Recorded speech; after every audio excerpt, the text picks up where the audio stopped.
C'est dans cet atelier de fortune qu'exerce Rodrigue.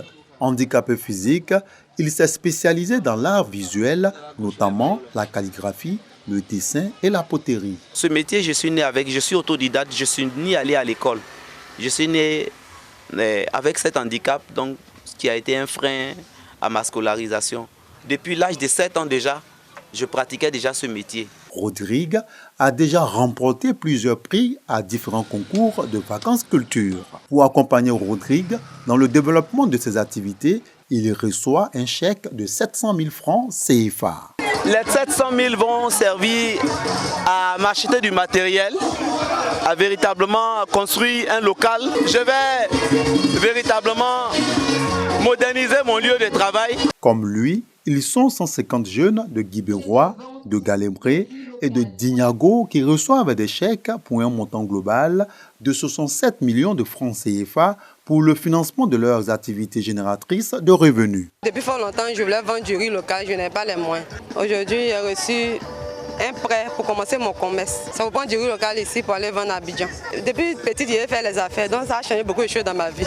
Nous ferons bon usage des fonds qui nous seront remis en remboursant intégralement ce financement afin de permettre à nos frères et sœurs sur l'ensemble du territoire de bénéficier à leur tour de cette opération. En remettant les chèques, Mamadou Touré, ministre de la Promotion de la Jeunesse et de l'Emploi des Jeunes, fait le point des initiatives en faveur des jeunes de la région du Gord. Ce sont 3 708 jeunes qui ont bénéficié de l'action du gouvernement pour un montant total de 2 320 695 016 francs CFA.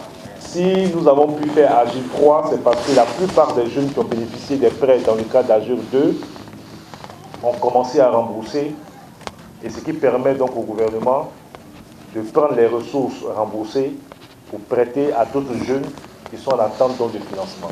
La secrétaire d'État chargée de l'autonomisation des femmes, par ailleurs, cadre de la région, se réjouit de l'initiative du gouvernement à l'endroit des jeunes de la région du Gord et du Grand Guibérois en particulier. Elle invite les jeunes au bon usage et surtout à se départir de la violence afin de s'assurer un avenir radieux.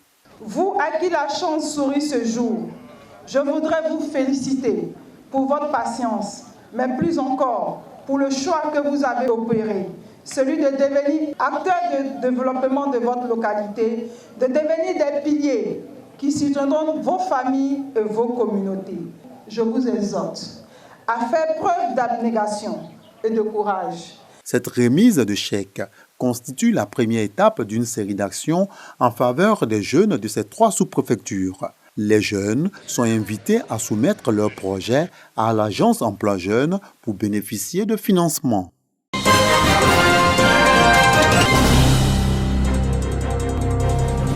Une journée dédiée à la paix au CAFOP de Djenné.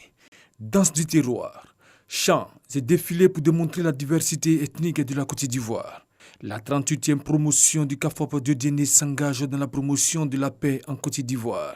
Nous, élèves maîtres de la 38e promotion, venus d'horizons divers, et nous nous rendons compte que nous sommes chez nous. Nous ferons tout ce qui est en notre pouvoir pour maintenir cette paix sur le sol odéréka et sur toute la Côte d'Ivoire. Le parrain de la cérémonie, Adama Kamara, conseiller spécial du Premier ministre, qui avait à ses côtés le ministre Souleymane Koti, cadre de la région, a invité ses filleuls à poursuivre leurs efforts de paix et à les enseigner aux tout-petits. Il a aussi pris l'engagement d'accompagner toutes les initiatives de paix dans la région. À l'occasion de l'exercice de votre noble métier, vous enseignerez à nos enfants la paix.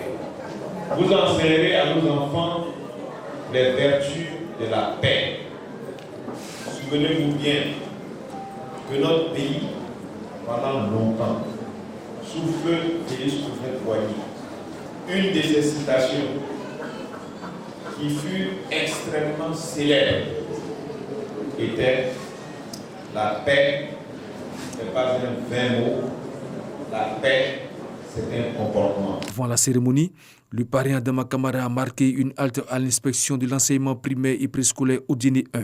Là-bas, il a offert de nombreux jeux aux meilleurs élèves, notamment les filles.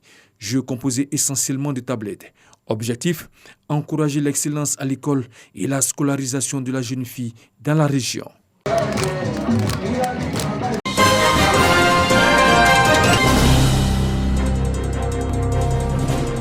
En 2017, 3332 personnes sont décédées du paludisme en Côte d'Ivoire selon les données du Programme national de lutte contre le paludisme. En août 2020, 1641 malades ont succombé aux symptômes du paludisme, soit un taux de mortalité en baisse d'environ 50%. La lutte contre le paludisme avance très bien. Nous avons eu de grands succès. Nous avons réduit d'environ 50% la mortalité liée au paludisme. Les efforts ont été faits pour que dans toutes les régions de Côte d'Ivoire, on puisse réduire la mortalité. Le gouvernement, à travers le PSGouv, a mis l'accent sur la gratuité des soins, notamment la gratuité du paludisme. Cette régression des décès liés au paludisme doit continuer, d'où le renforcement des équipements, des directions départementales de la santé, des microscopes, des lames, des ordinateurs, des imprimantes et autres matériels de bureau.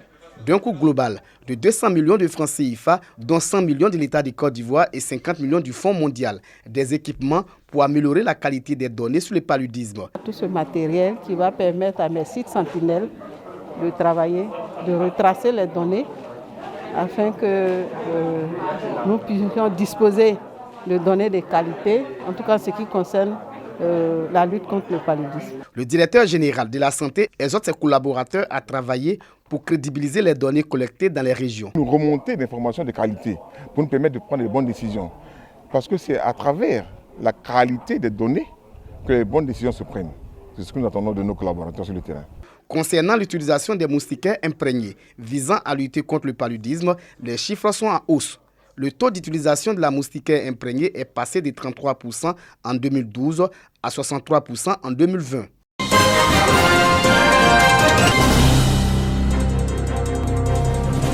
Ils sont 3 délégués départementaux qui vont représenter désormais le Haut Conseil du patronat des entreprises du transport routier à Tabou, à Sassandra et à San Pedro. Ces 3 délégués ont reçu, en présence des autorités locales, leur accréditation leur permettant de mener des activités opérationnelles au nom du Haut Conseil. La phase de février est finie. Nous partons sur une nouvelle base. Nous organisons le secteur du transport avec un nouveau comportement, un nouveau départ pour pouvoir arriver loin. C'est l'aboutissement de tant d'années d'efforts pour organiser les transporteurs de la région de Bassa-Sandra en une entité unique, par département, pour pouvoir avoir une autorité unique.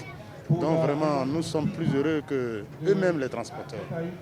À travers ce lancement des activités des délégations départementales, Diaby Ibrahim, directeur général du Haut Conseil du patronat des entreprises du transport routier, exhorte les acteurs à s'engager sur le chemin de la professionnalisation du secteur des transports. Nous avons dit qu'il faut que nous puissions adopter des comportements d'ordre civique et que nous soyons des citoyens qui nous mettons dans le dispositif du développement de notre pays, tel qu'engendré par le président Alassane Ouattara. Rigueur, honnêteté, transparence, courtoisie, souci d'entreprise, souci de devenir grand. Parce que le débat dans lequel nous nous retrouvons aujourd'hui, c'est un débat sous-régional. Le débat n'est pas un débat de syndicalistes, c'est un débat de professionnels du transport. C'est tout.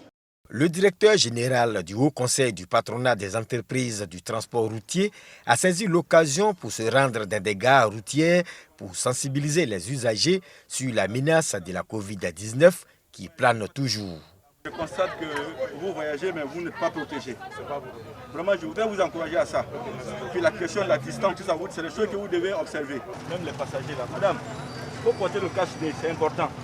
Pour la vie du bébé, il faut porter son cache-nez. Ce sont au total 107 délégations du Haut Conseil du patronat des entreprises du transport routier qui sont installées sur toute l'étendue du territoire national.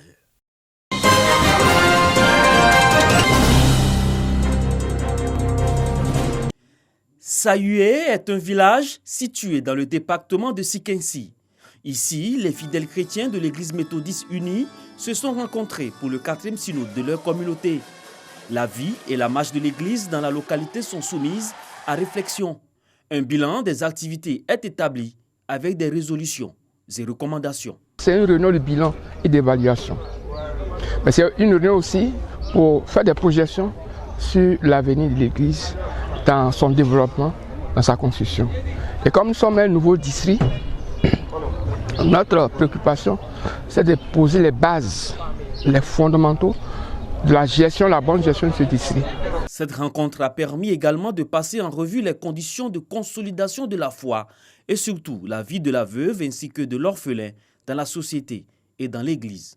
C'est vraiment un plaisir et un honneur pour un chef du village de participer à un synode, là où toutes les grandes décisions se prennent au niveau des églises et au niveau du district. La parfaite organisation de ce synode nous a permis, nous aussi, de pouvoir prendre des exemples. Ce synode a été une occasion pour le très révérend Joël Diarra, représentant le bishop Benjamin Boni, de féliciter et encourager certains fidèles qui ont impacté de par leurs actions l'Église dans divers domaines.